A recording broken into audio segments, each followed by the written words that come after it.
మన ప్రభు అయిన యేసుక్రీస్తు నామములో మీ అందరికీ నా ప్రేమపూర్వకమైన వందనాలు. దేవునికి మహిమ కలుగునుగాక.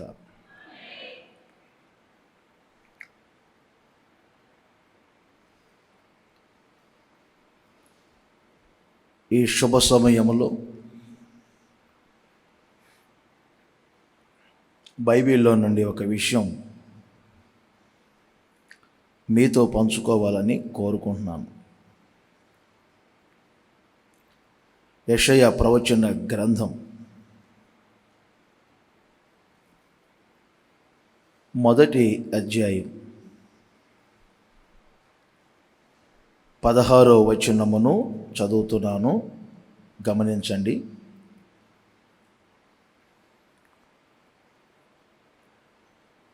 మిమ్మును కడుగుకొనుడి, శుద్ధి చేసుకొనుడి, మీ దుష్క్రియలు నాకు కనబడకుండా వాటిని తొలగింపొడి.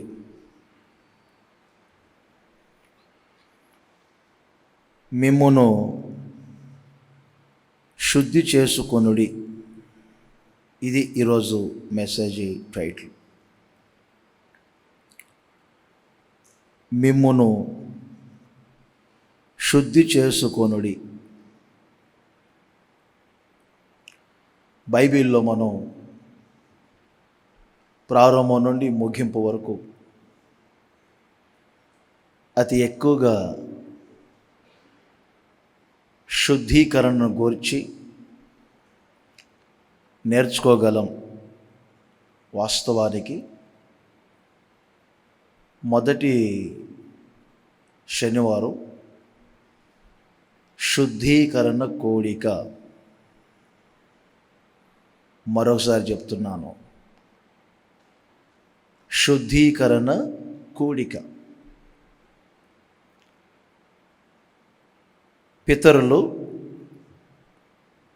విశ్రాంతి దినానికి ముందు రోజు సిద్ధపరచు దినమును పాటిస్తారు.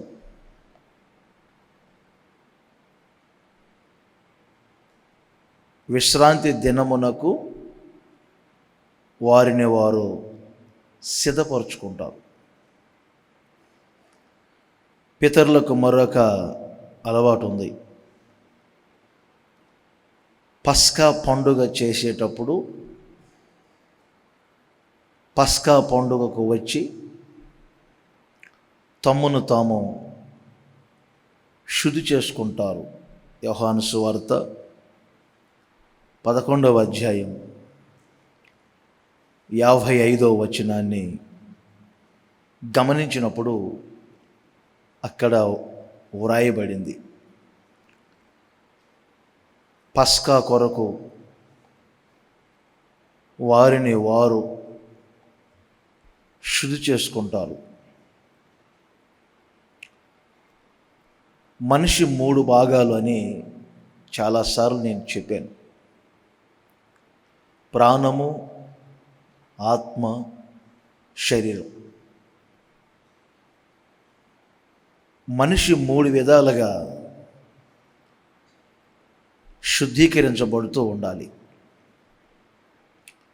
మత్తయి సువార్త 23వ అధ్యాయం 25, 26 వచనాలు. యేసుక్రీస్తు రోజుల్లో కొంతమంది వెలుపట శుద్ధీకరణ మాత్రమే ఆచరిస్తూ లోపట శుద్ధి చేసుకోవట్లేదు. ఆ తెగవారిని చూసిన యేసుక్రీస్తు అంటారు, మీరు ఒక గిన్నెను లేక ఒక పాత్రను వెలుపట శుద్ధి చేస్తారు, లోపట శుద్ధి చేస్తారు. అలాగే మీరు వెలుపట శుద్ధీకరణ మాత్రమే కోరుకుంటున్నారు. మనుషుల మధ్యలో నీతిమంతులము, పరిశుద్ధులము, మంచివారిని అనిపించుకునేటట్లుగా ప్రవర్తిస్తున్నారు. కానీ మీ లోపట జీవితం సమస్త విధములైనటువంటి కల్మషములతో నిండి ఉన్నది అని యేసుక్రీస్తు హెచ్చరించాడు. మనిషి ప్రాణము, ఆత్మ, శరీరము శుద్ధీకరించబడాలి.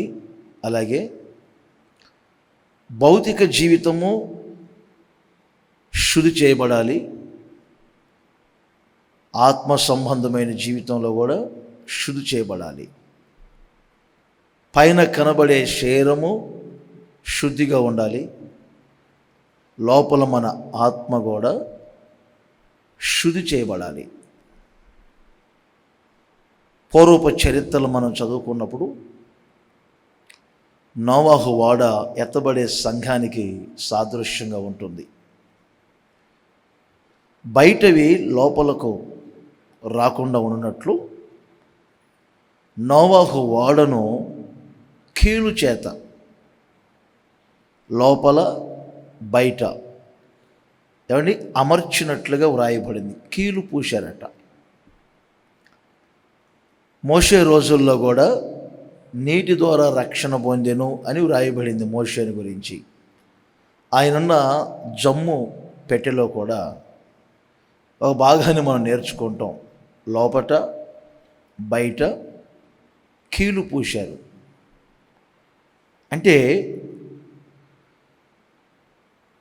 వెలుపట జీవితం ఎంత నీతిగా, మంచివారిమిగా, పరిశుద్ధులముగా అగపరుచుకోవడానికి మనం ప్రయత్నిస్తామో, లోపట జీవితం కూడా అంత పరిశుద్ధంగా ఉండాలి అని దేవుని కోరిక. ప్రియమైన సహోదరులారా, అందుకని కరుణ కలిగిన దేవుడు చెప్తున్నారు, మిమ్మును మీరు శుద్ధి చేసుకోండి. చిన్నప్పుడు నాకు ఏటో ఒకలాంటి బుద్ధి ఉండేది.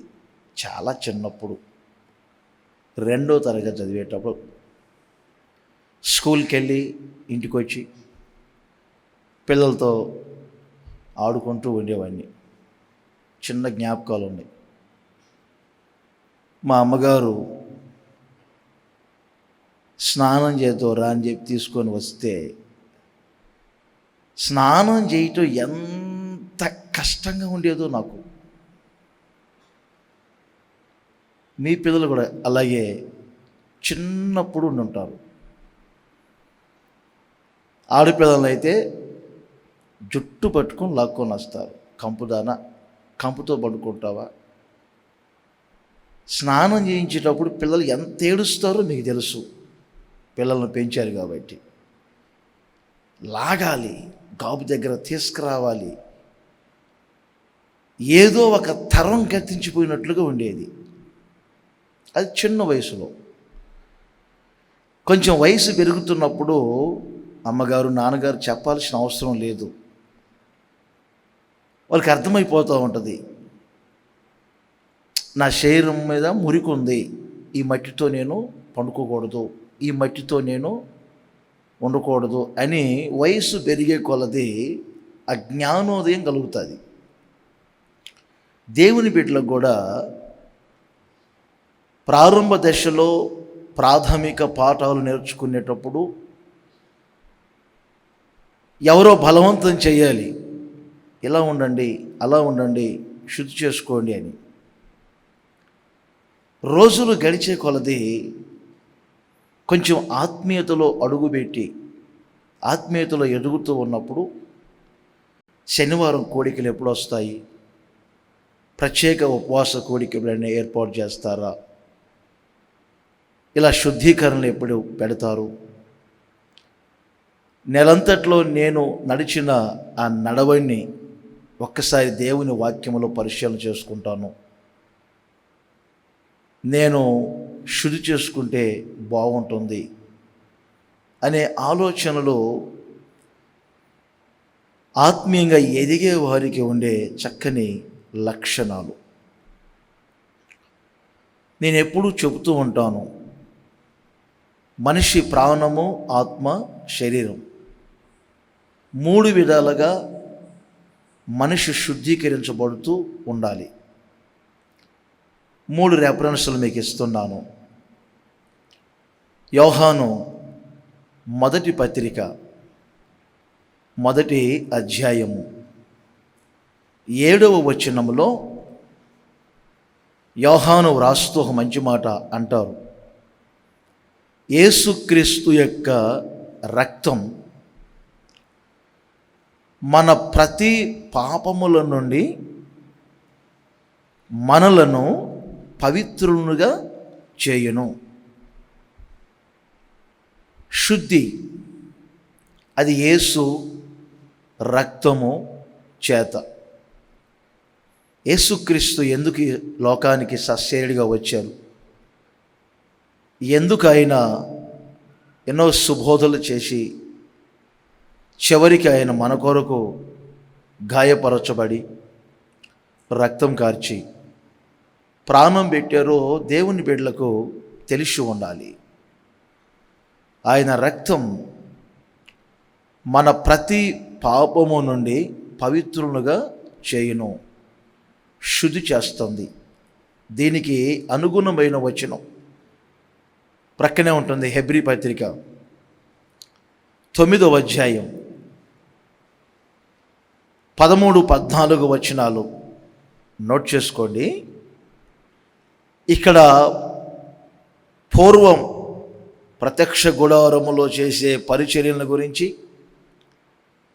యేసుక్రీస్తు ఇప్పుడు క్రొత్త నిబంధన పరిచర్యలను గురించి పౌలు గారు మంచి మాటలు వ్రాశారు. ఆ గుడారమందు సేవ చేసేవారు పాప శుద్ధి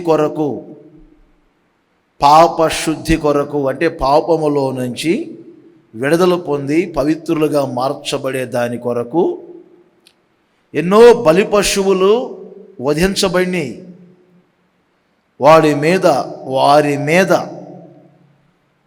ఇదిగో ఇలా రక్తం ప్రోక్షించబడింది అని చెబుతూ క్రొత్త నిబంధన గుడారములో సేవ చేస్తున్నటువంటి అనుభవాన్ని గురించి 14వ వచనములో వ్రాయబడింది. నిత్యుడైనటువంటి దేవుడు ఆయన ఈ లోకానికి వచ్చి ఆయన సెలవు వేయబడి రక్తం కార్చి ప్రాణం పెట్టి ఆ నిత్యుడైనటువంటి ఆత్మ ద్వారా మనము ఎంతో ప్రాణములో, ఆత్మలో, శరీరములో, మనస్సాక్షికి శుద్ధీకరణ జరిగింది అని పౌలు గారు చెప్పారు. యేసు రక్తము వలన శుద్ధి చేయబడాలి ఒక వ్యక్తి. రెండవది 119వ కీర్తన 9వ వచనాన్ని నోట్ చేయండి.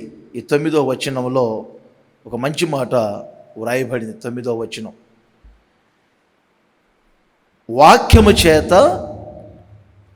శుద్ధి చేయబడును.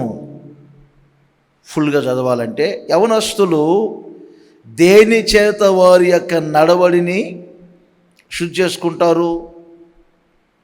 తర్వాత నీ వాక్యమును బట్టియే కదా,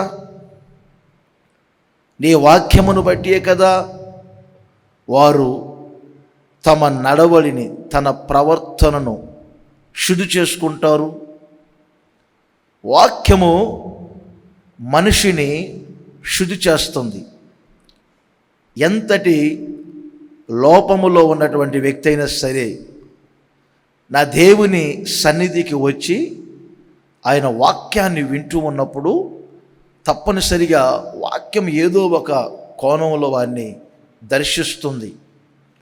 వాక్యము శుద్ధి చేస్తుంది.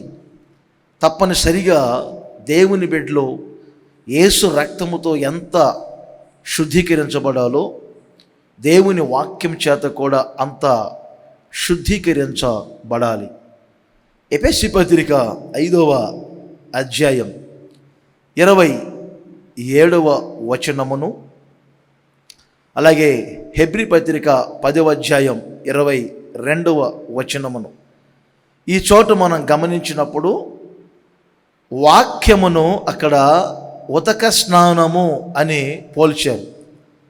సంఘము పరిశుద్ధపరచబడి పవిత్రపరచబడి మహిమగల సంఘముగా మారునట్లు యేసుక్రీస్తు ఎదుట అలాగున నిలబడేటట్లు వాక్యము అను ఉదక స్నానము చేత మచ్చలు, ముడతలు, కలంకాలు, ఎటువంటి డాగులు లేకుండా పరిశుద్ధపరచబడుతుంది. సంఘం పవిత్రపరచబడుతుంది. ప్రియమైన సంఘస్థులారా, యేసు రక్తం ఒక ప్రక్కన మనల్ని ఎలా శుద్ధి చేస్తుందో, దేవుని వాక్యం ఆ విధంగా ఒక వ్యక్తిని శుద్ధి చేస్తుంది. యెషయా ప్రవచన గ్రంథములో 4వ అధ్యాయం 4వ వచనము నుండి మీరు క్రింద వరకు చదువుకుంటూ రండి. ఇక్కడ ఆత్మను గురించి వ్రాయబడింది. ఆత్మను గురించి. ఏ ఆత్మ? శుద్ధి చేసే ఆత్మ. ఏ ఆత్మ? తెలివినిచ్చే ఆత్మ, జ్ఞానోదయాన్ని కలగచేసే ఆత్మ, పరిశుద్ధపరిచే ఆత్మ. నా ప్రభు అయిన యేసుక్రీస్తు ఆత్మచేత ఒక్కొక్కరిని శుద్ధీకరించునుగాక. ఇప్పుడు నేను ఇచ్చిన ఈ 3 రెఫరెన్సులలో శుద్ధీకరణ అంటే రక్తము చేత శుద్ధీకరణ, 2 వాక్యము చేత శుద్ధీకరణ, 3 ఆత్మ చేత శుద్ధీకరణ. ఎందుకు ఈ 3 విధాలుగా శుద్ధి చేయబడాలంటే మనిషి ప్రాణము, ఆత్మ, శరీరం గనుక. మనలో కొంతమందికి బుద్ధులు ఉంటాయి. సబ్బుతో స్నానం చేస్తారు, అంతటితో తృప్తి ఉంటుందా? కొంచెం పౌడర్ వేస్తారు శరీరానికి, అంతటితో తృప్తి ఉంటుందా? మరలా కొంచెం ఇంట్లో నుంచి బయటకు వచ్చినప్పుడు కొంచెం స్ప్రే కొడతారు. నేను మగవాళ్ళే కొట్టుకుంటారేమో స్ప్రే అనుకున్నా. ఈ మధ్య ఆడవాళ్ళ దగ్గర నుంచి కూడా కమ్మటి వాసన వస్తుంది. కంపోసం కాదు, కమ్మటి వాసన. ఏమిటని ఆలోచన చేస్తే కొంచెం కొట్టారంట, సెంటో స్ప్రేనో మొత్తం మీద. మొన్న ఈ మధ్య ఓ పిల్లని అడిగాను, ముఖం చాలా తేటగా ఉంది, పౌడర్ వేసావా అన్నాను. కొంచెం వేసాను. ఏంటి వాసన వస్తుంది? గౌనేనా? గౌనే కదా, పిల్లలు వేసుకుని గౌన్ని వాసన వస్తుంది అన్న. డాడీ వేసుకునే స్ప్రే కొద్దిగా కొట్టా అన్నది. మంచిది. ఒక బట్టను సబ్బుతో ఉతకాలి, కలంకాలు పోతాయి, దాని మీద మరలా ఐరన్ బాక్స్ పెట్టాలి, అప్పుడు ముడతలు పోతాయి.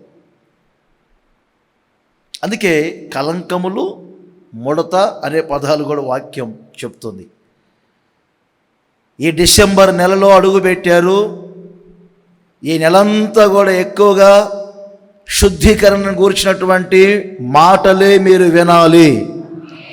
ఈ నెల ఎంత మీరు శుద్ధీకరించుకోబోతున్నారో అంతగా మీరు క్రొత్త సంవత్సరంలో ప్రవేశించబోతున్నారు. ఎంత శుద్ధీకరించుకుంటారో నూతన పరచబడిన వారై క్రొత్త సంవత్సరానికి మిమ్మల్ని నా దేవుడు సిద్ధపరచునుగాక. రాబోయే సంవత్సరాన్ని మీరు అనుభవించుదురుగాక. యేసు రక్తము చేత శుద్ధీకరించబడుదురుగాక. వాక్యము చేత మీరు శుద్ధీకరించబడుదురుగాక. పరిశుద్ధాత్మ శక్తి చేత మీరు శుద్ధీకరించబడుదురుగాక. ఈ నెల ప్రారంభపు రోజుల్లోనే శుద్ధీకరణ శుద్ధీకరణ శుద్ధీకరణ. ఎంత శుద్ధి చేసుకుంటారో, ఎంత పరిశుద్ధపరుచుకుంటారో అన్ని ఆశీర్వాదాలు మీరు అనుభవించుదురుగాక, అనుభవించుదురుగాక, అనుభవించుదురుగాక. రోజులు అస్సలు బాగుండలేదు. గాలిలోనే ప్రాణాలు కలిసిపోతున్న రోజులు ఇవి. ఏ సమయంలో ఏం జరుగుతుందో అర్థం కావట్లేదు. ఉదయం చూసిన వారు మధ్యాహ్నానికి సజీవంగా ఉండట్లేదు. మధ్యాహ్నం బాగున్నవారు సాయంకాలానికి సజీవంగా లేరు. సాయంకాలం బాగున్నారనుకుంటే ఉదయానికి సజీవంగా ఉండటం లేదు. నేను ఇవి పెట్టమంది, అన్ని కాదు, ఇవి అన్ని పెట్టబాకు. ఇవి ప్రియమైన సహోదరులారా, అందుకని మీ ప్రాణము, ఆత్మ, శరీరం రక్తము చేతను, వాక్యము చేతను, ఆత్మ చేతను శుద్ధీకరించబడును గాక. ఇంకొకసారి శుద్ధీకరించబడును గాక. ఎంతమంది శుద్ధి చేయబడటానికి ఒప్పుకుంటున్నారు? ఎంతమంది మేము శుద్ధి చేయబడాలి అని కోరుకుంటున్నారు? బొచ్చు కత్తిరిస్తూ ఉన్నప్పుడు గొర్రెపిల్ల ఎందుకు మౌనంగా ఉంటుంది తెలుసా? దాని మీద ఉన్న బరువంతా తగ్గిపోతుంది. గొర్రెలో రెండు మంచి స్వభావాలు ఉంటాయి. బొచ్చు కత్తిరిస్తూ ఉన్నప్పుడు చాలా మౌనంగా ఉంటుంది. ఎందుకంటే మోయలేని భారాన్ని నేను మోస్తున్నాను. ఈ బొచ్చు అంతా కత్తిరించబడితే నేను కొంచెం ఫ్రీ అవుతాను. అర్థమవుతుందా? నేను కొంచెం ఫ్రీ అవుతాను. నెల ప్రారంభం రాగానే నా దగ్గర ఒక పెద్ద లిస్ట్ ఉంటుంది. ఉదాహరణ చెప్తున్నా. టిక్ చేసుకుంటాను. దీనికి కరెంటు బిల్లు కట్టేసాం, తేలికైపోయాం. తర్వాత పాల బిల్లు కట్టాం, కొంచెం తేలికయ్యాం. 1వ తేదీ కొన్ని శాలరీస్ ఇచ్చాను, కొంచెం తేలికైంది. ఇంక 3 ఉన్నాయి, ఇంక 2 ఉన్నాయి. రేపు అవి కూడా కొంచెం తేలికైపోతాయి. 7 అయిపోయినాయి, 3 ఉన్నాయి. అంటే ఒక్కొక్కటి మన మీద నుంచి కొంచెం దూరం అవుతూ ఉన్నప్పుడు మన ప్రాణాలకు ఉన్నటువంటి అలసట కొంచెం తగ్గిపోతూ ఉంటుంది. చిన్న విషయాలు చెప్తున్నాను. అలాగే కొంతమంది మోయలేని భారాలన్నీ పెట్టుకుంటూ ఉంటారు. చుట్టుముట్టి ఉంటాయి కొన్ని సమస్యలు, కొన్ని పాపాలు ఆవరించి ఉన్నాయి. వాటిలో నుంచి విడుదల పొందలేని పరిస్థితులు. దేవునికి మనం సబ్మిట్ చేస్తున్నప్పుడు మనం ఎలా ఉంటాం ఒకసారి ఆలోచన చేసుకోవాలి. అందుకే ఇది ఈ సమయంలో మీ ప్రాణములో ఎన్ని పాపాలు ఇమిడి ఉన్నాయో, శరీరములో ఏవి చోటు చేసుకున్నాయో, ఆత్మలో తెలియకుండా ఎన్ని ప్రవేశించాయో, వాటన్నిటిలో నుండి ఒక లోతైన శుద్ధీకరణ సంఘానికి ఎల్లప్పుడూ జరుగునుగాక. అకస్మాత్తుగా ప్రభు రాకడ వచ్చిన, మనలను ప్రభు పిలిచిన, నా వైపున క్లారిటీ, నేనెప్పుడు క్లారిటీగా ఉన్నాను, క్లియరెన్స్గా ఉన్నాను, ఇబ్బంది లేదు అనేటట్లుగా మన జీవితం ఉండాలి. మరొకసారి చెప్తా, అన్ని చిక్కులు పెట్టుకుంటారు. కొన్నిసార్లు చిక్కులు,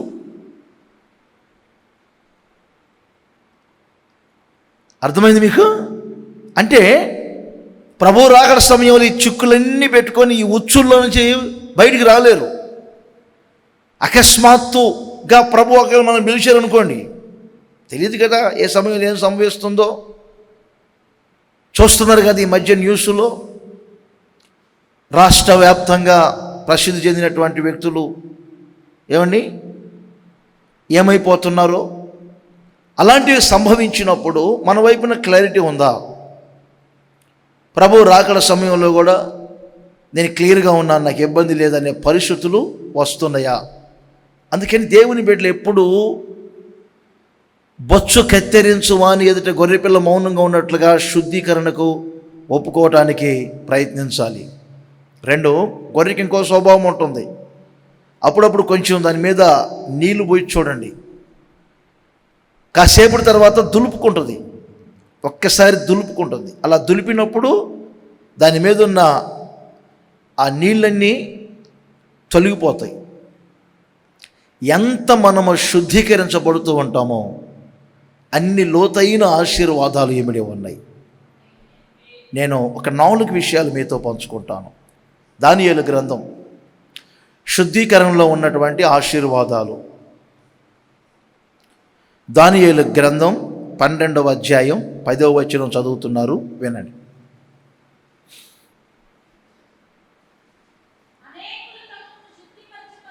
అనేకులు తమ్మును శుద్ధిపరుచుకొని ప్రకాశమానులను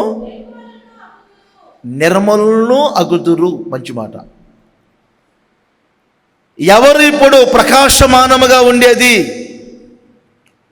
నిర్మలులుగా ఉండేది? తమ్మును తాము శుద్ధి చేసుకున్నటువంటి వ్యక్తులు ఒక వెలుగు వెలుగుతారు.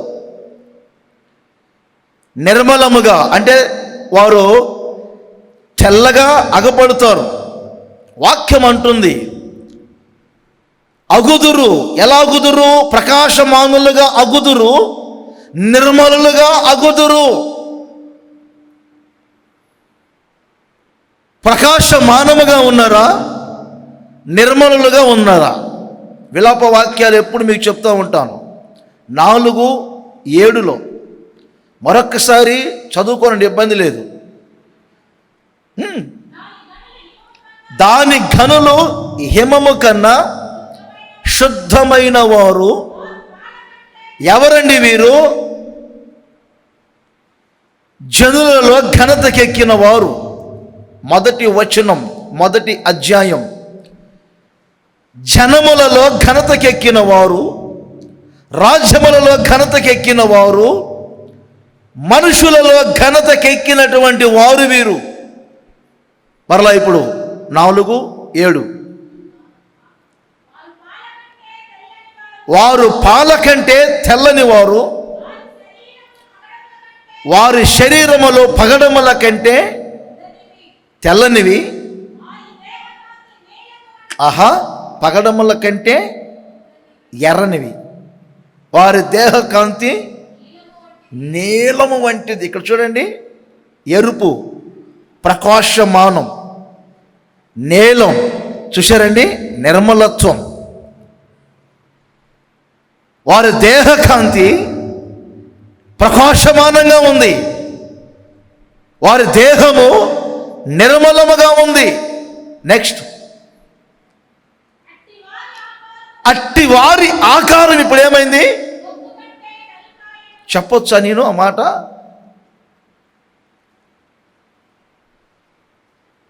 మనం కొన్నిసార్లు చరిత్రలు చదువుకుంటూ వెళ్తున్నప్పుడు మనల్ని పోల్చుకొని ఆలోచన చేయాలి. పాల కంటే తెల్లగా ఉన్నటువంటి వారు, పగడముల కంటే ఎర్రనిగా ఉన్నవారు,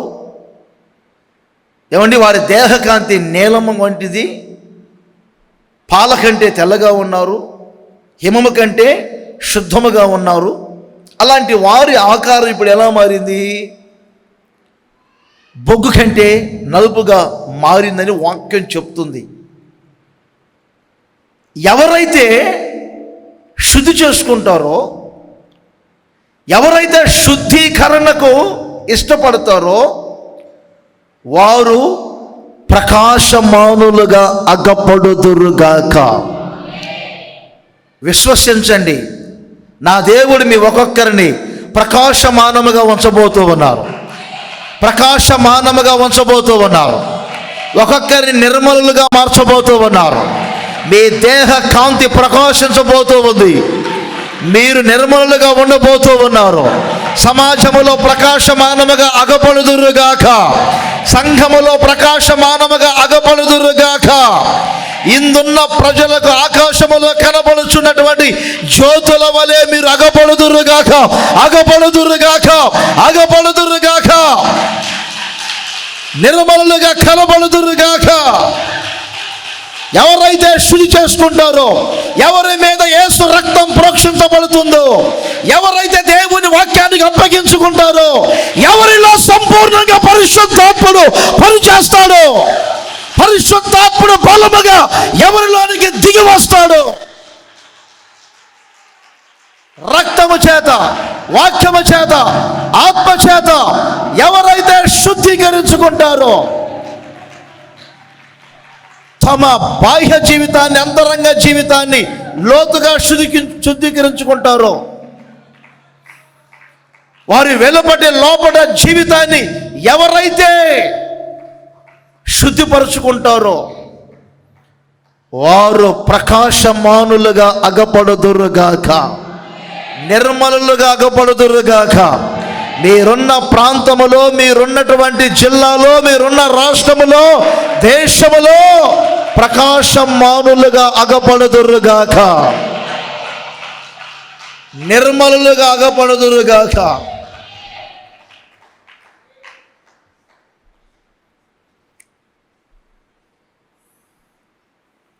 73వ కీర్తన 13వ వచనాన్ని ఒకసారి మీరు నోట్ చేసుకోండి. ఇక్కడ ఒక మంచి మాట మనకు కనబడుతుంది. ఆసాబు కుటుంబమును గురించి ఎన్నిసార్లు మనం ధ్యానం చేసినా ఆయనలో కొన్ని లోతైన మాటలు మనం గమనించగలం. తన చేతులను శుద్ధి చేసుకున్నారు, తన హృదయమును శుద్ధి చేసుకున్నారు. అది ఆయనలో ఉన్నటువంటి ప్రత్యేకమైన అనుభవం. ఏమంటే అదేనా, తన చేతులు శుద్ధీకరించబడి తన హృదయము శుద్ధీకరించబడింది. చేతులు హృదయము శుద్ధీకరించబడినటువంటి వ్యక్తి చెప్తున్నాడు, నేను నిర్మలుడుగా ఉన్నాను.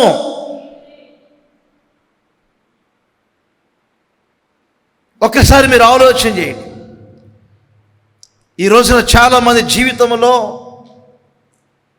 జనరల్గా చెప్తున్నానండి, అరికాలు మొదలుకొని తల వరకు శుద్ధీకరణ లేని జీవితం, కళ్ళల్లో కామం, శరీరం అంతా ఏమండి అవసరము లేని పాపకార్యాలన్నీ ప్రవేశిస్తున్నాయి.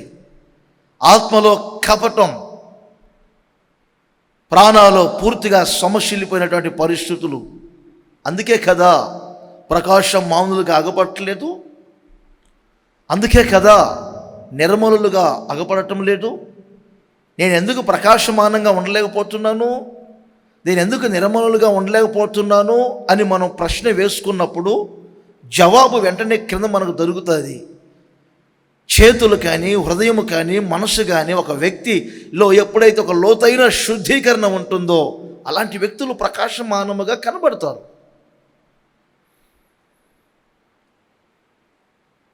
ఇతరు మరి ప్రకాశమానంగా ఉన్నారా?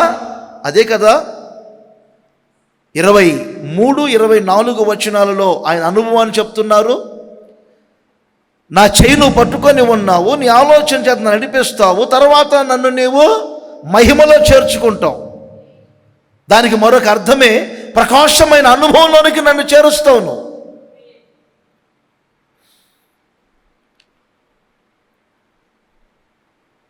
నా ప్రియమైన సహోదరులారా, మరొకసారి చెప్తున్నాను, భక్తులు ఎందరో తమ్మును తాము శుద్ధీకరించుకొని వారు ప్రకాశమానులుగా అగుపడ్డారు, నిర్మలులుగా కనబడ్డారు. ఏంటండి శుద్ధీకరణలో ఉన్నటువంటి ఒక లోతైన ఆశీర్వాదం అంటే? మీరు ప్రకాశమానులుగా ఉంటారు, నిర్మలులుగా ఉంటారు. మత్తయి సువార్తలో యేసుక్రీస్తు చెప్పినటువంటి కొండ మీద ప్రసంగంలో 5వ అధ్యాయం 8వ వచనములో చాలా అందరికీ అర్థమయ్యే మాట లేక పరిచయమైనటువంటి మాట. శుద్ధీకరణలో ఉన్నటువంటి రెండవ ఆశీర్వాదం ఏంటంటే, హృదయ శుద్ధి గలవారు ధన్యులు, వారు దేవునిని చూచెదరు. అంతే. ఒకటి, ప్రకాశమానులుగా ఉంటారు, నిర్మలులుగా ఉంటారు. రెండవది, దేవునిని చూస్తారు.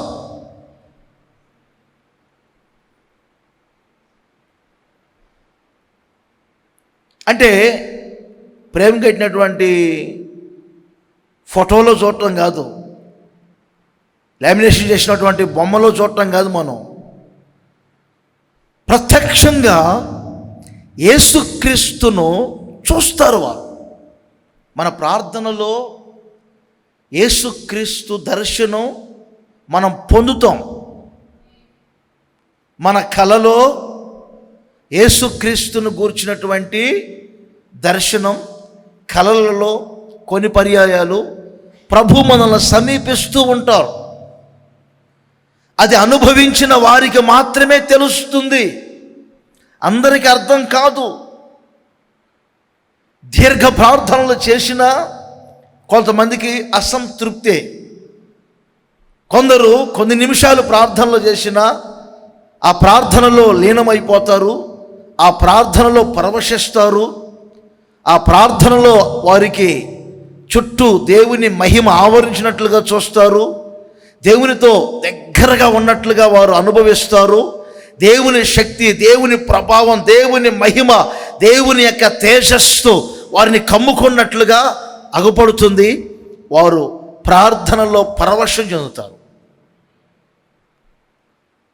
పండుకున్న కొంతమందికి రాత్రులు పిచ్చి పిచ్చి కలలు వస్తాయి. విన్నారండి? ఎలాంటి పిచ్చి పిచ్చి కలలో తెలుసండి? మంచం మీద ఎవరో మోసుకొని వెళ్తున్నట్లు, సిరివెన్నెల సీతారామ శాస్త్రి గారే చనిపోయారే, మనమెంత.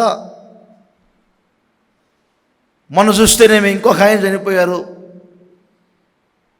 సినీ ఇండస్ట్రీలో. ఈరోజు చూస్తేనేమో రోషయ్య గారే చనిపోయారు. ఉన్న ప్రాణం ఉన్నట్టు గుట్టుకుని పోయింది. ఇక అప్పుడప్పుడు మన సంఘాల్లో ఎవరైనా పోతా ఉంటే వాళ్ళ గురించి చెప్తూ ఉంటాం కదా, ప్రభువునందు నిద్రించారని. తర్వాత వరుసలో ఉంది నేనేనా అనే భయం. రాత్రులు పండుకున్నా ఏమండి ఇది ఏ కళ్ళు వస్తూ ఉంటాయి, ఇవి ఆలోచనలు వస్తూ ఉంటాయి. ఒక తల్లిగారు నాకు చెప్పారండి, పిచ్చి పిచ్చి కళ్ళు వస్తున్నాయి రాజన్న గారు. నీ వయసు ఎంత? 60 అండి. ఈ వయసులో పిచ్చి పిచ్చి కళలు రావటం ఏంటి? ఎవరికో యవనస్తులకు వస్తున్నాయి అంటే సహజం. నీకు రావటం ఏంటి? అసలు ఏంటి ఆ పిచ్చి పిచ్చి కళలు? మంచం మీద నన్ను ఎవరో మోసుకొని పోయినట్టు నలుగురు కళ వస్తున్నట్టు. పగలంతా ఏం ఆలోచన చేస్తున్నావు నువ్వు? ఎదురింటాం పోయింది, వెనకింటాం పోయింది, మొన్న ప్రక్కింటాము పోయింది, ఈ ప్రక్కాం కూడా నిన్న పోయింది. ఏ మిగిలింది? ఈ ఆలోచన రాత్రులు కూడా ఆమెను వదిలిపెట్టలేదు. కొందరికేమో ఇలాంటి కళలో భయపడతా ఉంటారట. కళల ద్వారా అపవిత్రం అవుతుంటారు కొంతమంది. కళల ద్వారా అపవిత్రం. నీకు ఒక మాట చెప్తా వినండి. కళలో పాపం చేసి అపవిత్రులు అయ్యే వాళ్ళు కూడా ఉన్నారు. కళల్లో పాపం చేస్తుంటారు.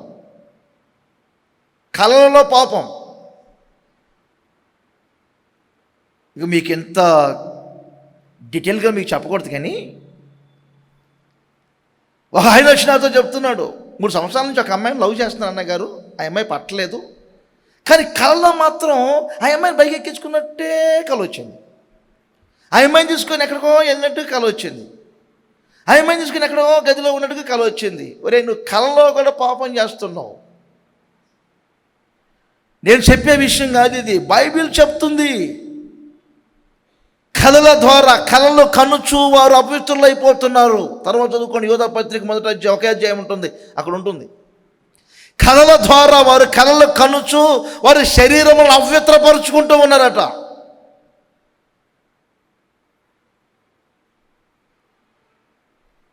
కానీ వాక్యం ఏం చెబుతుంది? ఎంత శుద్ధీకరించబడుతూ ఉంటారో అంత ప్రభువుకు దగ్గరగా మార్చబడుతూ ఉంటారు. మీ శుద్ధీకరణలోనే విన్నారండి, ప్రభువును సమీపించే అనుభవం ఉంటుంది.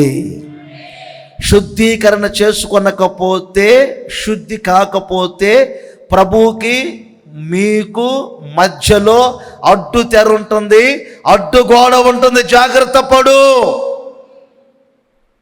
నా మటుకు నేను చాలా భక్తునని ఎప్పుడు కనుక్కోవద్దు. అదే మిమ్మల్ని మోసం చేస్తుంది. యేసన్న గారు చెప్పిన అనుభవం, వారెవరో పాపం చేశారు, వారెవరో అవిత్రులు అయిపోయారు, వారెవరో పడిపోయారు, వారెవరో అవిధేయులయ్యారు,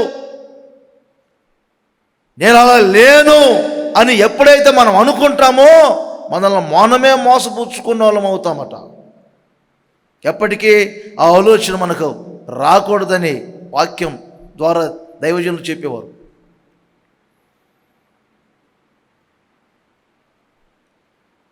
మనకు తెలుసు కదా, యెషయా ప్రవచన గ్రంథములో 59వ అధ్యాయం 1వ వచనం, రక్షింప నేరక యునున్నట్లు ఆయన హస్తము కొరచ కాలేదు, విననేరక యునున్నట్లు ఆయన చెవులు మందము కాలేదు.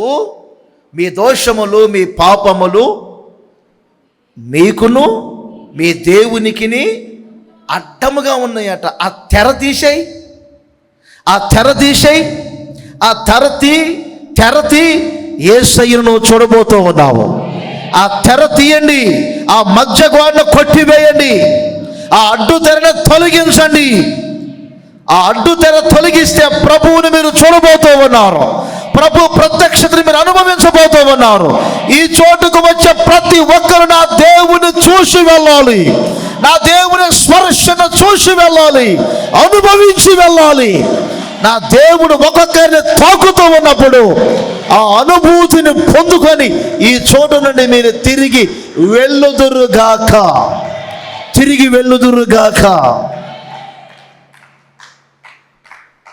తెర తొలగించు. ఆ తెర తీసివేసేదే, ఆ అడ్డుగోడ తొలగించేదే శుద్ధీకరణ. కరుణ కలిగిన దేవుడు ఇంకేం చెప్పట్లేదు. అరికాలు మొదలుకొని తల వరకు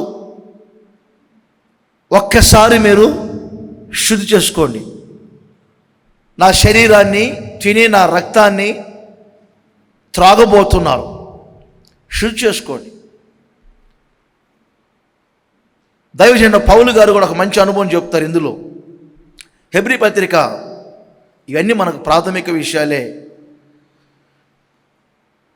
12వ అధ్యాయం 14వ వచనములో 2 చక్కని విషయాలు వివరించారు చూడండి. ఒకటి సమాధానము, 2 పరిశుద్ధత అంటాడు. ప్రభువును చూసే హృదయము ఎప్పుడు సమాధానంగా ఉండాలి. ఎవరితో సమాధానం? ప్రభువుతోనే సమాధానం. తర్వాత ప్రజలతో సమాధానం. అర్థమైందండి? సమాధాన బలులు ఎందుకు అర్పించుకునేవారు పితరులు? పరిశుద్ధతయు సమాధానమును కలిగి ఉండండి. అవి కలిగి ఉంటేనే వారే ప్రభువును చూస్తారు. రోమపత్రిక 5వ అధ్యాయం 1వ వచనములో దేవునితో మనం సమాధానపరచబడి ఉన్నాము. హేయమైన క్రియలు చేస్తే దేవుడు శత్రువు అవుతాడు, విరోధిగా నిలుస్తాడు. అందుకని దేవుని ప్రజలకు ఒకటి దేవునితో సమాధానంగా ఉండటం, రెండవది మనుషులతో సమాధానంగా ఉండటం. సమాధానము లేని హృదయం యేసును చూడదు. ఎప్పుడు మీ హృదయాలు సమాధానంతో నిండుకొని ఉండాలి. విరోధ భావాలు పెట్టుకోకూడదు.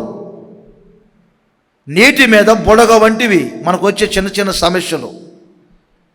భయంకరమైన పరిస్థితుల్లో నుంచే దేవుడు మనల్ని విడిపించారు.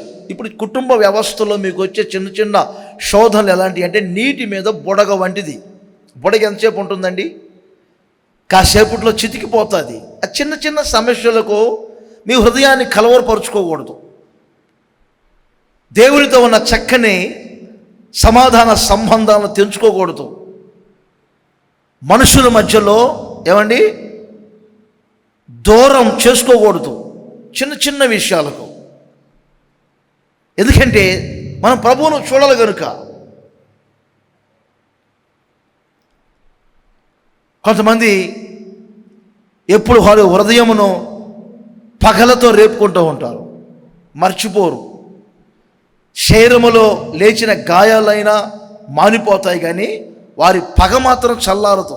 పగ దాన్ని మరలా ఎక్కడ మర్చిపోతామోనేమని డైరీలో రాసి పెట్టుకుంటారు ఒక పక్కన.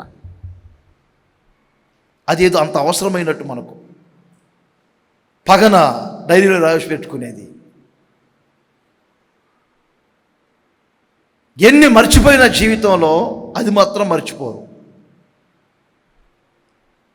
ఏమైనా పెద్ద పెద్ద సమస్యలా? అవేం కాదు, మరలా చిన్న చిన్నవి. తోడికోడల మీద, ఆడబిడ్డల మీద ఆస్తులు పనిచేయలేదని విన్నారండి. వారికి ఎక్కువ పంచారు, నాకు తక్కువ పంచారు. వాళ్ళు బాగా బ్రతుకుతున్నారు. తోడికోడల గొడవ అంట. ఏంటంటే పెద్ద ఆయన భార్య ఏమో గవర్నమెంట్ ఉద్యోగస్తులు భార్య అట, బాగా బతుకుతుందంట. ఏమేమో బాగా బ్రతకట్లేదంట.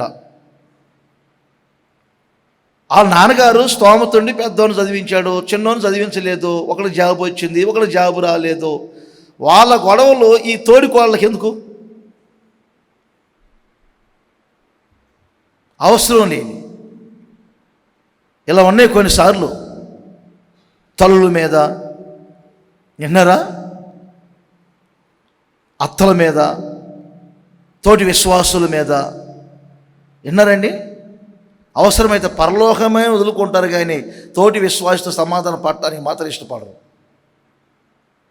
పరలోకమే వదులుకుంటారు వాళ్ళు. ఈ సమాధానం లేని హృదయం, శుద్ధీకరణ లేని హృదయం ప్రభువుని ఎప్పుడూ చూడదు. మన హృదయం ఎంత సమాధానంగా, ఎంత శుద్ధీకరించుకుంటూ ఉంటామో మనకు కలిగే ధన్యత ఒకటేనండి, మనం ప్రభువును చూస్తామండి. యోబు గ్రంథములో మనకు సుపరిచయమైనటువంటి ఒక మాట ఉంది. 19వ అధ్యాయం, మీరు 26, 27 వచనాలు నోట్ చేసుకోండి, ఎందుకంటే మీ అందరికీ తెలుసు కాబట్టి. యోబు శరీరము చీకిపోయింది.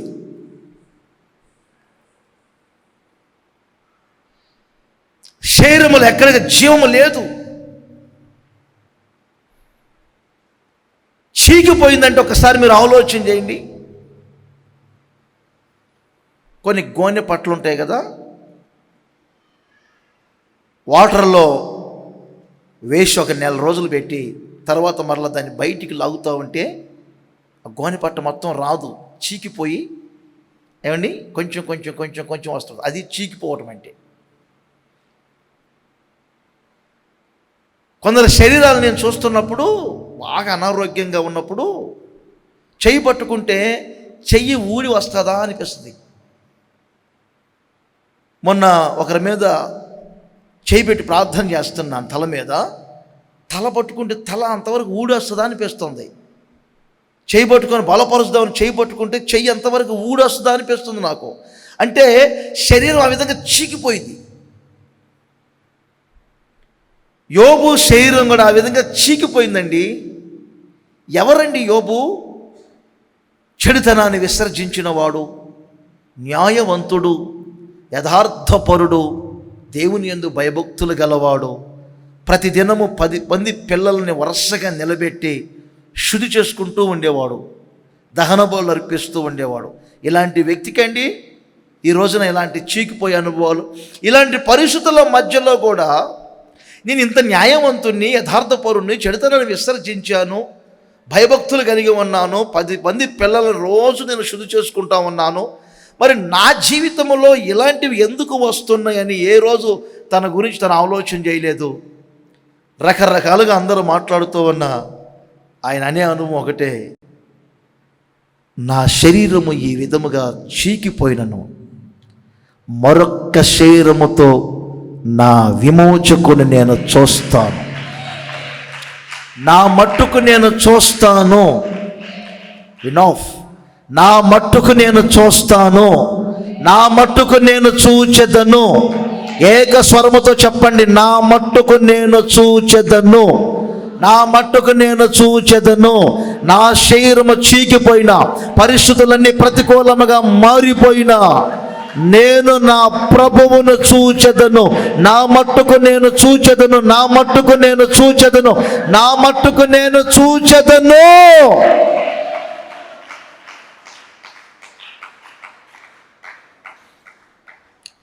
సంఖ్యాకాండంలో 19వ అధ్యాయం 19వ వచనాన్ని ఒకసారి మీరు నోట్ చేసుకోండి. ఈ అధ్యాయం అంతా శుద్ధి గురించి వ్రాయబడింది, పాప శుద్ధి గురించి వ్రాయబడింది, పాప శుద్ధి గురించి వ్రాయబడింది. ఈ అధ్యాయంలో ఎక్కువగా మీరు పాప శుద్ధి అనే దాని గురించే చదువుతారు. ఒక వ్యక్తి పాప శుద్ధి పొందినప్పుడు, ఒక వ్యక్తి శుద్ధీకరణలోనికి అడుగు పెట్టినప్పుడు ఆ వ్యక్తి ఏమవుతారు అనేది క్రింద పదాన్ని నేను మీకు నోట్ చేయించుకోమని చెప్తున్నాను. పవిత్రుడగును, పవిత్రుడగును. క్రింద కూడా మీరు 20-21 వచనాలు కూడా చదువుకోండి. ఆ భాగంలో వ్రాయబడిన మాట ఏమిటంటే, ఎవరైతే పాప శుద్ధి పొందడో, పాప శుద్ధి చేసుకొనరో వారు ఇంకా అపవిత్రులుగా మార్చబడతారు. పాప శుద్ధి పొందినటువంటి వ్యక్తి పవిత్రులుగా మార్చబడతారు. ఏమిటండి శుద్ధీకరణలో ఉన్న ఆశీర్వాదాలంటే, మనము పవిత్రులుగా ఉంటాం. మరొకసారి చెప్తున్నాను, మీరు పవిత్రులుగా ఉంటారు, పవిత్రమైన జీవితం మీరు చేస్తారు.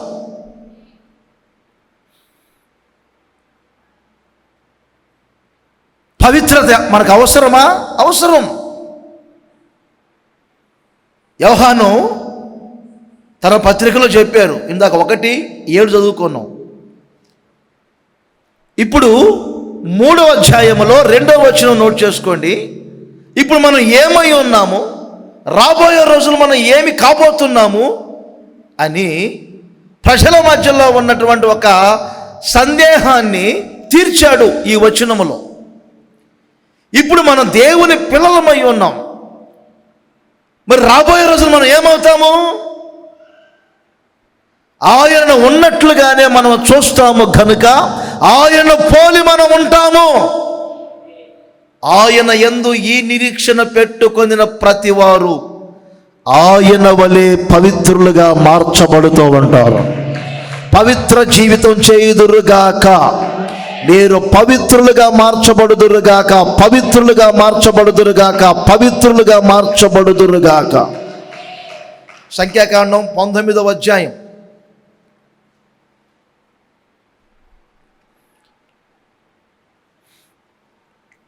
20వ వచనం కూడా నోట్ చేయండి. ఇక్కడేమని రాయబడిందంటే, ఎవరైతే పాప శుద్ధి చేసుకోకుండా ఇంకా పాప క్రియలలో ఉంటారో అలాంటి వ్యక్తులు సమాజంలో నుండి కొట్టివేయబడుదురు. బ్రాకెట్లో మీరు మరీ నోట్ చేసుకోండి. సంఘములో ఒకరు వెలితవుతారు, క్రీస్తు నందు మృతులైన ఉంటారు, ప్రభువునందు నిద్రించైనా ఉంటారు, లేక సాతానుగాడు సంఘములో నుంచి వారిని వెలుపటికి ఈడుస్తాడు. ఏదో ఒకటి జరుగుతుంది. అయితేనేమో క్రీస్తు శ్రేష్ఠులు అవుతారు. సమాజంలో నుండి, అర్థమైంది మీకు, పాప శుద్ధి చేసుకోకుండా, పలుసార్లు నేను అదే చెప్తాను, చూస్తాడు దేవుడు. ప్రభు శరీరాన్ని భుజిస్తున్నాం, ప్రభు రక్తాన్ని మనం పానం చేస్తున్నాం. గత నెల కూడా నేను ప్రభు భోజనం గురించి చెప్పాను. మరలా మీరు ఎక్కడ మర్చిపోతారని చెప్పి ఈరోజు మరలా దాన్ని యూట్యూబ్లో కూడా పెట్టాను. ఇంటికి వెళ్ళి మరొక్క 1 hour దాన్ని చూడండి. రేపు ప్రభు శరీరాన్ని ప్రభు రక్తాన్ని భుజించాలి కాబట్టి మీరు మరొక 1 hour దాన్ని వినండి. పండుకొని చెవి దగ్గర పెట్టుకొని సెల్ ఫోను ఒకసారి వినుకుంటూ పండుకోండి.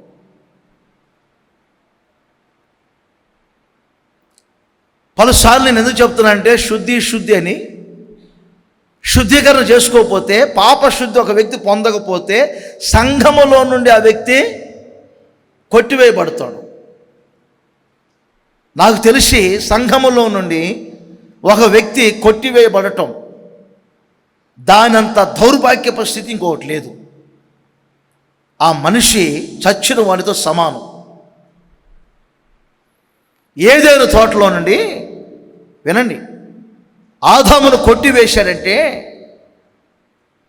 వినరో, పండు తినిన దినమునే నీవు చచ్చదు అన్నాడు. ఎప్పుడో చచ్చిపోయాడు ఆయన. విశ్వాసి సంఘానికి దూరం ఎందుకు అవుతాడంటే, సహవాసానికి దూరం ఎందుకు అవుతారు తెలుసా? క్రీస్తుకు, సంఘానికి, సేవకులకు, మందిరానికి ఎందుకు దూరం అయిపోతాడంటే, ఆత్మలో ఎప్పుడో చచ్చాడు. రాను భౌతికంగా చనిపోతాడు. అదే మనం ప్రభువునందు నిద్రించారని చెప్పుకుంటూ ఉంటాం. పాప శుద్ధి పొందకపోతే ఆ వ్యక్తి సమాజంలోంచి కొట్టివేయబడతాడు. 13వ వచనం కూడా మీరు నోట్ చేసుకోండి. పూర్తిగా ఆ వ్యక్తి అపవిత్రుడైపోతాడు. అందుకని నా ప్రభు అయిన యేసు క్రీస్తు మనలను పవిత్రులుగా చూడాలని, మనము పవిత్రపరచబడాలని, ఇదిగో మిమ్ములను మీరు శుద్ధి చేసుకొనుడి, మిమ్ములను మీరు శుద్ధి చేసుకొనుడి. ఏమైందండి? 4 సార్లు కడుక్కోమని చెప్పారు న్యూస్లో. కరోనా వైరస్ వస్తుంది, చేతులు 4 సార్లు కొడుక్కోమని చెప్పారు. వాష్ బేసిన్ దగ్గర పెట్ల శానిటైజరు, టేబుల్ దగ్గర పెట్ల శానిటైజరు పెట్టారా లేదా? బ్యాగ్లో పెట్టుకోవాలా? అబద్ధం ఆడబాకండి. అంతకుముందు శానిటైజర్ మనం వాడాము అసలు. ఇప్పుడు వాష్ బేసిన్ దగ్గర హ్యాండ్ వాష్, టేబుల్ దగ్గరే శానిటైజరు, హ్యాండ్ బ్యాగ్లోనే పెట్టుకుంటారు. ఇప్పుడు తెలియక ఎవరికైనా సెకండ్ ఇచ్చారా, టక్కన తీయటం అయిపోయింది. కరోనా చిన్న వైరస్ వస్తుందంటేనే ఎంత ఆందోళన చెందుతున్నారే. మరి అగ్ని ఆరని పురుగు చావని అగ్ని గుండానికి మనిషి వెళ్తాడంటే ఎందుకు భయం లేదు? సమాజంలో నుంచి కొట్టివేయబడటం అంటే ఏంటి? అందుకే ఇలాంటి కార్యక్రమాలు అప్పుడు యోహాను సువార్త 13వ అధ్యాయం మొదటి 2 వచనాలలో మనం గమనిస్తాం. యేసుక్రీస్తు లోకములో ఉన్న తన వారిని ప్రేమించెను, వారిని అంతము వరకు ప్రేమించెను. ప్రేమించి ఏం చేశారట? ఆయన వారిని పవిత్రపరిచెను.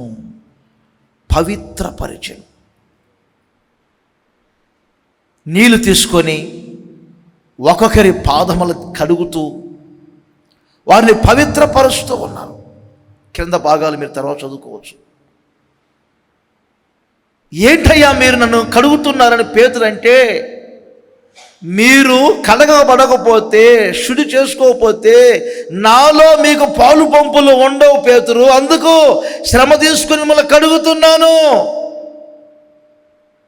అలా అయితే నేను మొత్తం కడుగు ప్రభువా. మొత్తం కడగాల్సిన అవసరం లేదు పేతురు, మరలా ఎందుకు నాకు ఎక్కువ శ్రమ పెడుతున్నావు? అవసరం లేదు. స్నానం చేసిన ప్రతి వాడు కాళ్ళు చేతులు కడుక్కుంటే చాలు.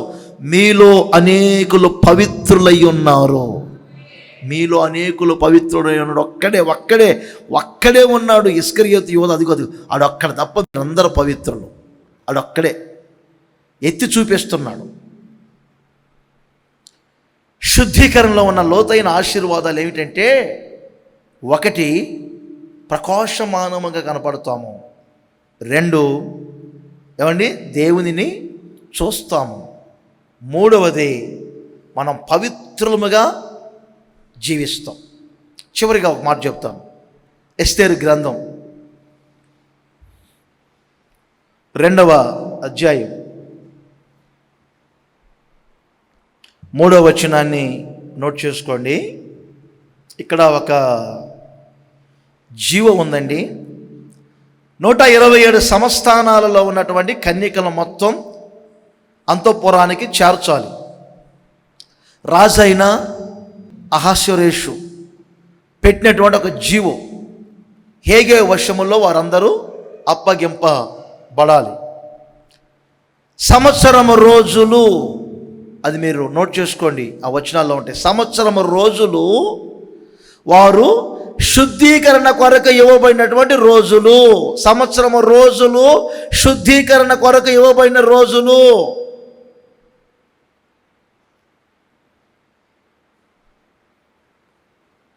వారు సంవత్సరం రోజులు శుద్ధీకరించబడుతూనే ఉండాలి.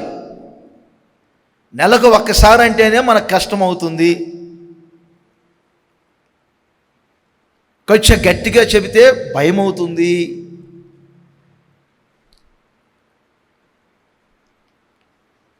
లోకములో వచ్చే భయంకరమైనటువంటి విపత్తుల కంటే కూడా వాక్యము ద్వారా వచ్చే గద్దింపే గుండెను పరిగెత్తిస్తుంది.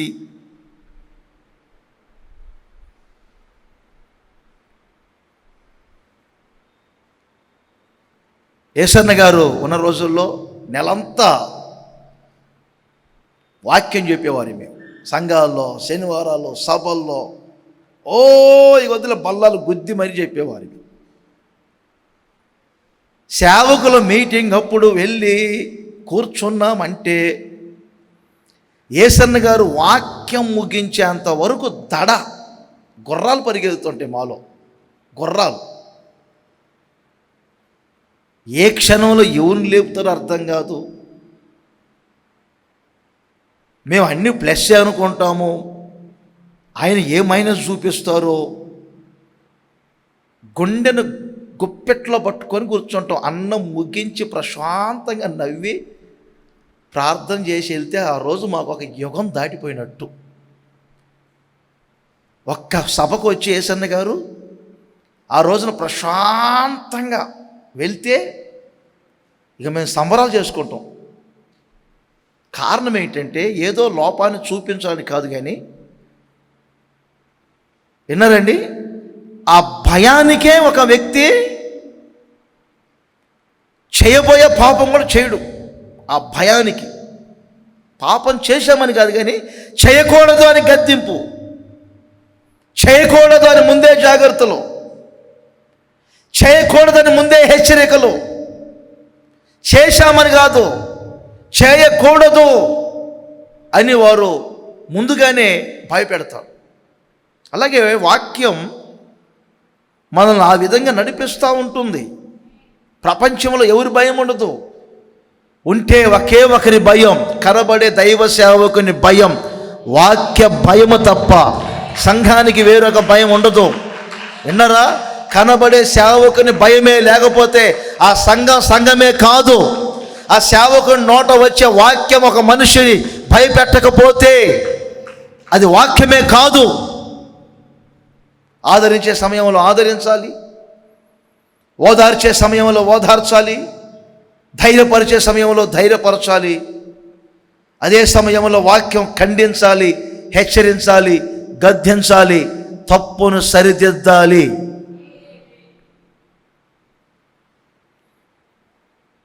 సంవత్సరము రోజులు శుద్ధీకరణ కొరకు ఇవ్వబడిన రోజులట, సంవత్సరం రోజులు.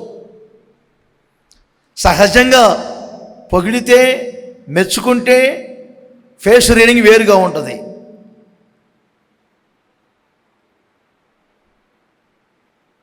కదా, కొందరు చూస్తుంటాను కదా నేను.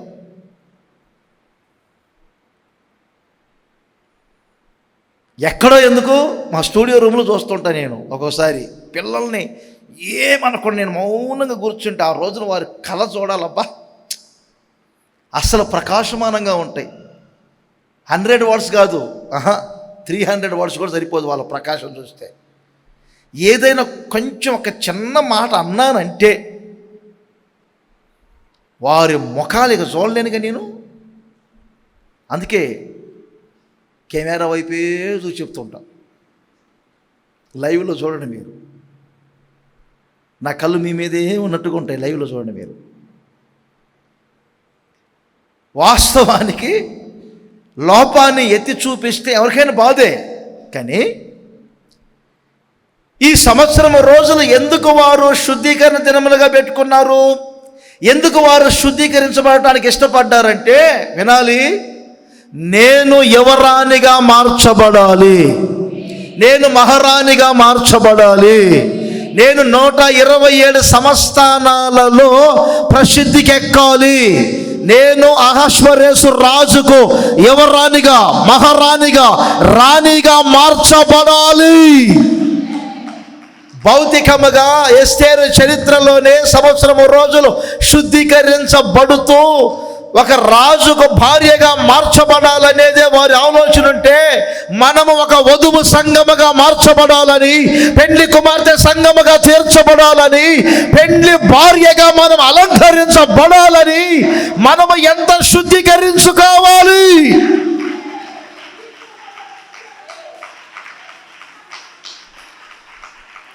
అహష్వరేసుకు భార్యగా ఉండాలని ఎంత శుద్ధీకరణ అయితే, ప్రకటన గ్రంథం 19వ అధ్యాయం 7 నుండి ప్రారంభించారు వాక్యం. ఆయన భార్య అనే పదం ఉపయోగించారు. ఆయన భార్య. ఎవరు భార్య? గొర్రె పిల్ల వివాహోత్సవం వచ్చింది రండి. ఆయన భార్య, వధువు సంఘం, పెండ్లి కుమార్తె సంఘం. సంఘానికి మరొక పేరుంది, ఆయన భార్య. ఆయన భార్య ఏం చేశారట? తనను తాను సిద్ధపరుచుకున్నారు, తనను తానే శుద్ధీకరించుకున్నారు, తనను తానే అలంకరించుకున్నారు. శుద్ధీకరణలో ఉన్నటువంటి ఏమండి ఒక లోతైన ఆశీర్వాదం ఏంటి తెలుసండి? మనము రాబోయే రోజులు యువరాణులుగానో యువరాజులుగానో మార్చబడబోతూ ఉన్నాము. మీరందరూ రాణులుగా మార్చబడబోతున్నారు. ఆమెను గట్టిగా. ఈ లోకంలో మీరు ఎవరు కిరీటం పెట్టకపోవచ్చు, నేను పెడుతున్నాను వాక్యం ఆధారంతో. కిరీటాలు ధరించిన వారై యేసయ్య సముఖములో మనం ఉండబోతూ ఉన్నాము. స్త్రీ పురుషులని భేదం లేదు. మనమందరము పెండ్లి భార్యగా అలంకరించబడబోతున్నాము, యువరాణిగా మార్చబడబోతున్నాము, మహారాణులుగా మార్చబడబోతున్నాము, రాణిగా మార్చబడబోతున్నారు ఒక రోజున. శుద్ధీకరణలో నిలిచి ఉంటే సమూయేలు మొదటి గ్రంథం 16వ అధ్యాయం 5వ వచనం వరకు తర్వాత చదువుకోనండి. 5వ వచనమును నోట్ చేసుకోండి. సమూయేలు ఒకసారి యెష్షయి ఇంటికి వచ్చారు. యెష్షయి ఇంటికి, దావీదోల నాన్నగారు. ఈ భాగంలో మనం గమనించాలి, ఎందుకు వచ్చారు? ఇంటి వారిని శుద్ధి చేశారు. శుద్ధి చేసిన తర్వాత ఏం ప్రారంభించారు? అభిషేక తైలము పోసి రాజపట్టాభిషేకము చేశారు. అంటే శుద్ధి జరిగిన చోట రాజపట్టాభిషేకం ఉంది. ఏ సంఘములైతే న్యాయాధిపతి అయినటువంటి సమూయేలు వారి ద్వారా, సేవకుని ద్వారా సంఘము శుద్ధీకరించబడుతుందో, దేవుని ఇల్లు శుద్ధీకరించబడుతుందో, దేవుని సంఘము శుద్ధీకరించబడుతుందో, ఆ సంఘములోనే రాజులుగా అభిషేకించబడబోతున్నారు.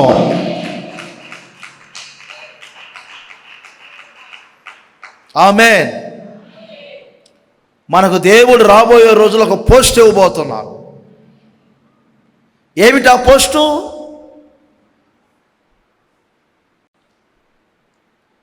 రాజులముగా మార్చబడబోతున్నాము. ఈ లోకంలో జీవించే జీవితంలో కూడా రాజులైన యాజక సేవ మనం చేస్తున్నాము. భయపడబాకండి. సరైన ఇల్లే లేదే, స్వస్థలమే లేదే, నిరుద్యోగ స్థితిలో ఉన్నాను, నేనా అని మీరు అనుకోబాకండి.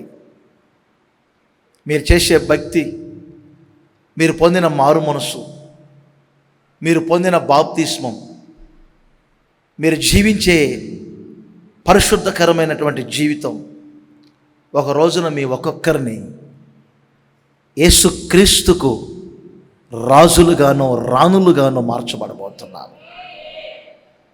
సంఘాలలో ఒక సంఘంతో చెప్తారు, వారు అర్హులు, ఆయనతో కూడా తెల్లని వస్త్రములు ధరించి తెల్లని గుర్రములు ఎక్కి ఆయనతో సంచరించుటకు వారు అర్హులు.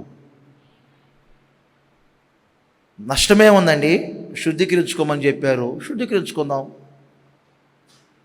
అంతేగా. శుద్ధి చేసుకోండి. శుద్ధీకరణలో 4 ఆశీర్వాదాలు ఉన్నాయి. మంచిదే కదండి. ప్రకాశమానులంగా ఉంటాం, నిర్మలంగా ఉంటాం, దేవుని మనం చూస్తాము, పవిత్రులుగా మనం ఈ లోకంలో జీవిస్తాము. 4వది, రాబోయే లోకములో మనం రాజులుగా మార్చబడబోతా ఉన్నాము. అలాంటి ఏలుబడి చేసే అనుభవంలోనికి మనం రాబోతున్నాము. శుద్ధీకరించుకుందాం, తప్పే ఉంది. అబద్ధాలు మాట్లాడితే, ప్రభు ఆ రోజు అబద్ధం మాట్లాడానయ్యా, ఒప్పుకుంటున్నానయ్యా, ఇక జీవితంలో మరలా చేయను. ఆ రోజు చూడకుండా చూశాను ప్రభువా, ఇక చూడను ప్రభువా. ఆ రోజు చేయకుండా పని చేశాను ప్రభువా, చేయను నాయన. అలా మాట్లాడకూడదు ప్రభువా, మాట్లాడాను.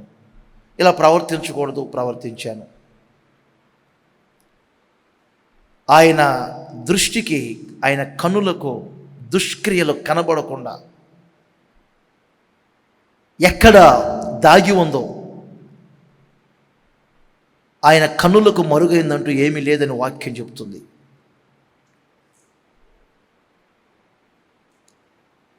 ఆయన కనుదృష్టిలో బాహ్యము కనబడుతుంది, రహస్యం కనపడుతుంది. అందుకని ఈ శుద్ధీకరణ కూడికలో పాలు పొందిన మనమందరం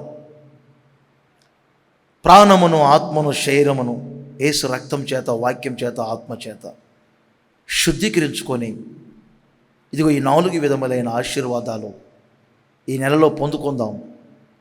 రాబోయే రోజులు ఈ ఆశీర్వాదాలతో దేవుడు మీ ఒక్కొక్కరిని నడిపించునుగాక. ఈ మాటలన్నిటినీ ప్రభు మీ హృదయములలో స్థిరపరచునుగాక. ప్రేమ కలిగిన తండ్రి, పరిశుద్ధుడైన యేసయ్య, ఈ సమయంలో మీరు ఇచ్చిన విలువైన మాటలను బట్టి స్తుతిస్తున్నాను. మీ రక్తము, వాక్యము,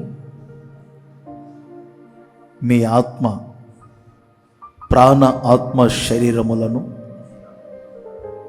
శుద్ధీకరిస్తుందని, అలా శుద్ధీకరించబడిన వారు మాత్రమే ప్రకాశమానులుగాను, నిర్మలులుగాను, మిమ్మల్ని చూచేవారిగాను, ఈ లోక మాలిన్యములు తమకు అంటకుండా పవిత్రముగా జీవించేవారిగాను, ఒక రోజున మీ రాకడ సమయములో సిద్ధపరచబడిన సంఘముగా, వధువు సంఘముగా, పెండ్లి కుమార్తె సంఘముగా, తన భర్త కొరకు సిద్ధపడిన పెండ్లి భార్య వలె మార్చబడతారని శుద్ధీకరణలో ఉన్న లోతైన ఆశీర్వాదాలు ఇప్పటి వరకు మీరు వివరించినందుకు స్తుతిస్తున్నాను. మమ్ములను, ఈ మాటలు వినిన వారందరినీ ప్రాణ ఆత్మ దేహములను శుద్ధి చేయండి అయ్యా. సంవత్సరపు చివరి రోజుల్లో మేము ఉన్నాము. మీ దృష్టికి ఏ దుష్కార్యములు కనబడకుండా ఒక్కొక్కరు బాహ్య అంతరంగ జీవితాన్ని పరిశుద్ధంగా కాపాడుకోవడానికి కృప దయచేయండి. ఇప్పటి వరకు నడిపించిన గొప్ప తండ్రి, ఇక రాబోయే రోజులు కూడా మీరు నడిపిస్తారని నమ్ముతూ ఉన్నాను. రాబోయే సంవత్సరానికి కూడా ఈ మాటలు వినిన ప్రతి ఒక్కరిని మీరు సిద్ధపరుస్తారని నమ్ముతూ ఉన్నాను.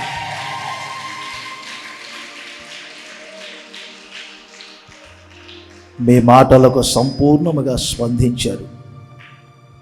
ప్రాణాత్మ శరీరములను మీకు అప్పగించుకున్నారు.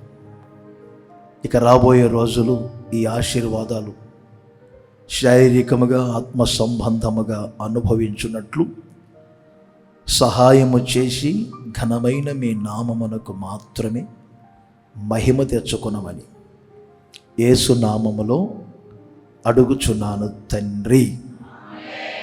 ఆమేన్.